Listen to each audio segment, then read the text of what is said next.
ഒരു ദോശയ്ക്ക് എന്താ ഇത്ര വലിയ ഹൈപ്പ് എന്ന് അറിയാൻ വേണ്ടിയിട്ടാണ് ഞാൻ ഈ റെസ്റ്റോറൻറ്റ് പോയപ്പോൾ തന്നെ ഏകദേശം മനസ്സിലായി അത്യാവശ്യം വെയിറ്റിംഗ് കാര്യങ്ങളുള്ള റെസ്റ്റോറൻ്റാണിത്.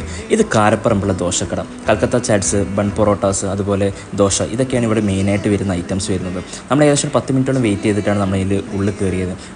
കുറഞ്ഞ സീറ്റിംഗ് ആണ് മെയിനായിട്ട് ഒരു റീസണായിട്ട് തോന്നിയത്. നമ്മളവിടെ പോയിട്ട് ഓർഡർ ചെയ്ത ഐറ്റംസിൽ നമ്മളെ ചിക്കൻ ദോശയും വരുന്നുണ്ട്, അതുപോലെ ബീഫ് ദോശയും. ഈ 2 ഐറ്റംസാണ് നമ്മൾ ഓർഡർ ചെയ്തത്. നമ്മൾ ഇലയിട്ടാണ് അവിടെ ഭക്ഷണങ്ങളൊക്കെ വിളമ്പുന്നത്.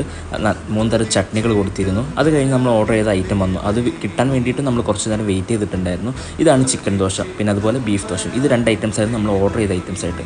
അങ്ങനെ വന്നിരുന്ന് നമ്മൾ ഇത്രയും നേരം ഹൈപ്പ് കൊടുത്തതിനുള്ളൊരു കാര്യം ഉണ്ടായെന്ന് എനിക്ക് തോന്നി. കാരണം അത്യാവശ്യം നല്ല രീതിയിലുള്ള ടേസ്റ്റും കാര്യങ്ങളുള്ള ഒരു ചിക്കൻ ദോശയായിരുന്നു. അതുപോലെ ബീഫാണെങ്കിലും അത്യാവശ്യം നല്ല അടിപൊളിയായിട്ടുള്ള മസാലയായിരുന്നു അതിലുണ്ടായിരുന്നത്. എന്തായാലും നിങ്ങളെല്ലാം ട്രൈ ഔട്ട് ചെയ്ത് നോക്കുക. എല്ലാം കഴിഞ്ഞൊരു ചായയും കുടിച്ചിട്ട് അവിടെ നിന്ന് ഇറങ്ങിയത്. ഇറങ്ങുന്ന നേരത്തും നമുക്ക് അതേ വെയിറ്റിംഗ് അവിടെ ഉണ്ടായിരുന്നു. അപ്പം ഒന്ന് ട്രൈ ഔട്ട് ചെയ്ത് നോക്കുക. Bye from stories of Amit.